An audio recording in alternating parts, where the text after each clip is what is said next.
Hello, my name is Jason from Eco Heat Plumbing, and today we're going to be showing you how to repressurise your heating system.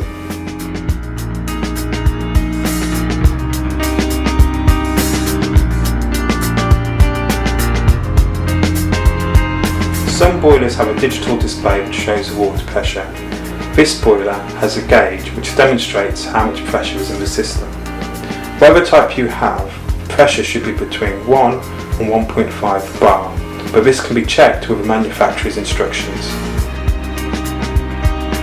If your pressure is below that, you must turn the two valves beneath the boiler to increase the pressure back up to 1 or 1.5 bar.